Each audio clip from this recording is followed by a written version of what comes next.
Okay, so I'll start. I think very relevant to this is actually sort of even my educational journey. So I have a Bachelor of Science degree in electrical engineering and a master's in systems engineering, right? And for me, these two are relevant in that engineering gives you a way of thinking, a way of problem solving, which is very relevant, has been very relevant to every role that I have actually taken. I would say that the relevant experience to this came when I started working with the Central Bank of Nigeria. I started working there, I think in 2011, worked there for 5 years. And this is where I would say was very most transformative for me, because I went in as an engineer, working purely engineering up until this point. And I had the opportunity to start working on policy and regulatory reforms at the start of the fintech sort of industry in Nigeria. So I think this is where my sort of crossover, or my additional, let me not say crossover, the additional talent or skill in public policy came in, because they're using your technology and engineering mind and background, being able to draft relevant regulations for an upcoming industry, which is fintech. So when you hear things like PTSP, PSSPs, payment gateways, anything associated with what we now know as the fintech industry, I'm proud to say that my journey in CBN was the pioneering unit under the Office of the Deputy Governor of Operations at the time that drafted a lot of the regulations that still govern the fintech industry until today. And from then on, I worked at Lagos State with Lagos State government. I worked for Governor Akinwumi Ambode, and I did two specific roles. I did global outreach and partnerships for him under the Office of Overseas Affairs and Investments, so working with international partners.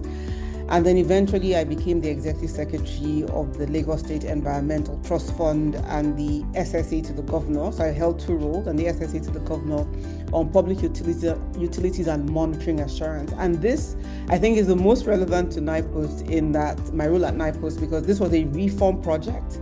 It was a reform project under environment that had both a regulatory role as well as a transformation role, as well as an operational role, right? So these three hats I wore simultaneously, which is exactly what I'm doing at the Nigerian Postal Service. So this was the most relevant.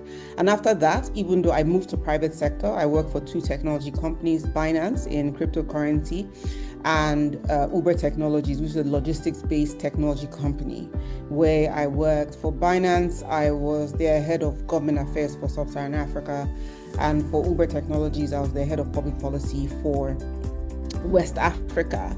And I think the balance of these, my two roles, both working in government in a regulatory role, as well as in private sector, which is government facing, I think for me, in terms of the role of institutions, regulations, and operations, I think this has been the most relevant to my journey at Nipost, and it's from these experiences that I draw on day in my role at the Nigerian Postal Service.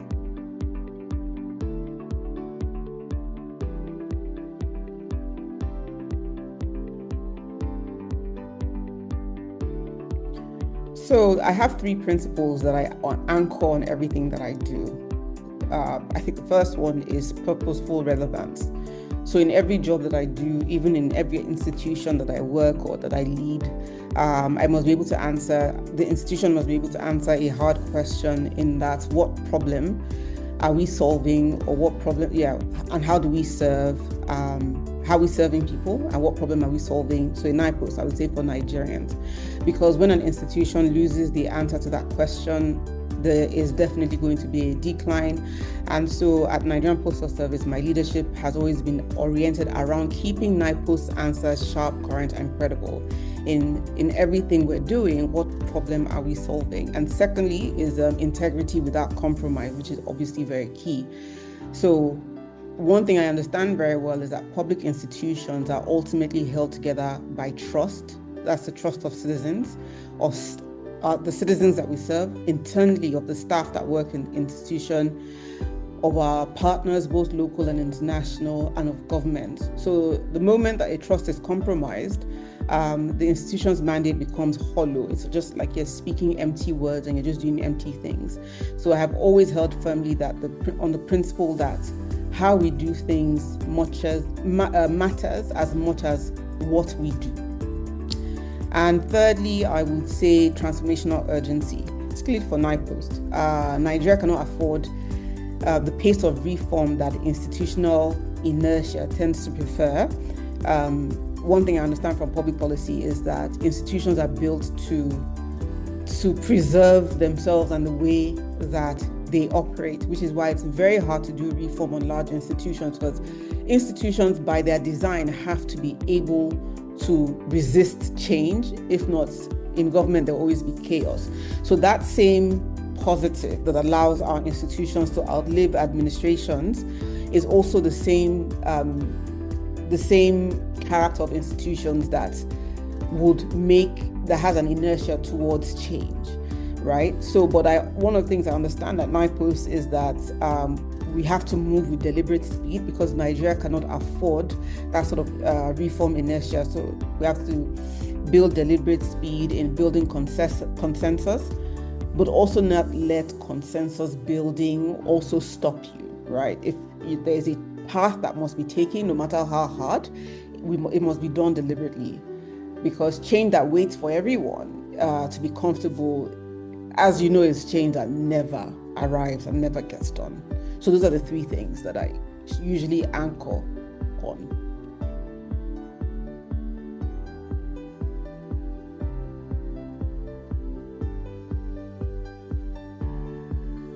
So when I assumed at Nipost, obviously an institution with extraordinary assets and a network, but a deeply underperforming balance sheet. This is not new to anybody. We have about over 1,200 locations spread across every state and local government. We are present in every local government in Nigeria. And this is a physical footprint that nobody else in the industry can replicate and should have to replicate. But the assets were either dormant or underutilized and underperforming. Revenues declining, staff morale was strained, and there was no, coherent commercial strategy that matched the institution's scale. So, but there were strategies, when I looked at it, for the scale of what Nipost was had to achieve, we didn't have that. And so the priorities that were clear, the first one is I had to stabilize the institution. The Nigerian Postal Service was in debt to almost every single partner that we worked with, both government, private sector, and international partners as well. So that was the first thing that was we had to solve. So to address those immediate operational and financial pressures, resolving outstanding obligations, and restore a sense of institutional confidence, both to our customers, but I think more importantly to our internal stakeholders, which is the staff of Nipost. Secondly, and I think this is something we're doing very well, is trying to reframe our identity. So most people will just say, oh, Nipost, people don't post letters anymore, but a postal service globally is not limited to letters. In fact, there's a 90% decline in letters. So if we were to just sit on that mandate of we're the ones that deliver letters, we will be dead already. So in trying to sort of reframe our identity, particularly to our customers and to government, and sort of highlighting our roles as a national infrastructure platform in logistics, a partner for financial inclusion and financial services, and a partner for delivering government services. And I think I'll have an opportunity to speak more about these things in how we are defining our role in Nigeria. And of course, I think most importantly, we needed to unlock the latent value in our network by pursuing partnerships, technology integration, and turning all our locations from liabilities into revenue generating assets. I mean, none of this has been simple, and most of it is still ongoing, but the foundations are there.